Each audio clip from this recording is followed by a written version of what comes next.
Hey guys, what's up? It's Rygar the Destroyer, and today we're going to be taking a look at Jannah from the Star Wars Black Series. Now, this figure is pretty cool, but before we take a closer look at it, let's go ahead and take a look at her packaging.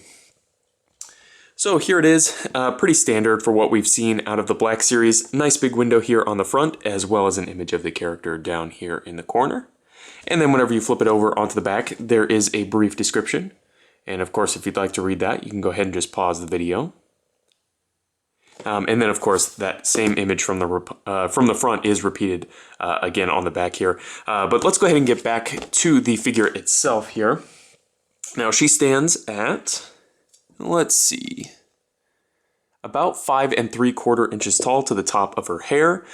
So she's about in scale with all of your other 6-inch Black Series figures, and she comes with a ton of accessories. Honestly, I think this might be one of the most accessories, or one of the figures with the most accessories from the Black Series, or pretty close to it. The first one I've got on the figure, and that is the quiver.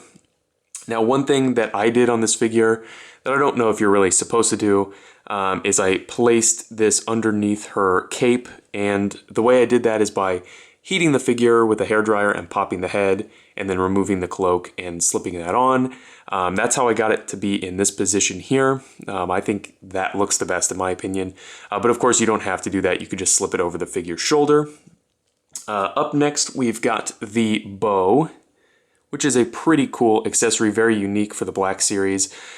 This thing, it is cool, but there are a couple problems. First off, the strap just sticking out to the side makes it a little weird for posing, you know, when it's actually in her hand. And the grips for getting her hand on here are actually very awkward. Just based on the design of the bow, it's really hard to slip her hand in and actually get it to grip on there without breaking either this or her hand. And then finally, you can slip one of the other accessories, which is this arrow in here, and kind of have it as if she's, you know, drawn the bow. But on mine, this is super tight, and this is obviously very thin. So be very careful if you're going to do that, not to break this. And on mine, as you can see, this hole isn't exactly the size of the arrow. It's a little bit more slim. It's hard to actually tell on camera, but that means you might want to come back in here with like an X-Acto knife or something and kind of clean this up just to make sure that you don't accidentally break this arrow. As far as this arrow is concerned, no paintwork or anything on there, but there is some nice detail, you know, especially for something that is this small. And you do get two different types of arrows that come with her. You get this kind of cluster, and this one, obviously this one's meant to go with the bow, and the other ones are meant to go in her quiver, just kind of like that. And then her final accessory is this blaster pistol. As you can see, very nicely sculpted and detailed, and there is a holster for this blaster right here on her belt, and it does fit in there very nicely once you get it on there. As far as the figure itself goes, it's very nicely articulated. She's got a double ball peg here in the head, ball hinge shoulders that do swivel 360, hinged elbows with a swivel, then she's got ball hinged wrists with a swivel. I don't actually know. On this hand it goes this way. Let's see how, yeah, so this one runs vertically on this hand. Then at the torso, she's got what feels like a double ball peg, but it could be a single ball peg. Hard to tell without breaking the figure apart.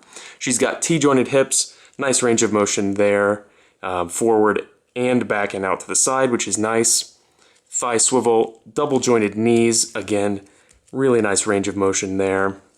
And then once you come down to the ankle, there is a hinge, which is very stiff on mine because this is a new figure. Hinge with an ankle rocker. So overall, this is really what we've come to expect from the Black Series. Tons of accessories, you know, most of them are pretty well done. You know, I give the bow a hard time, but it does work, especially when it's posed on the figure's back. I think it's most effective. So I definitely recommend this figure. I think it's very unique, obviously with the bow.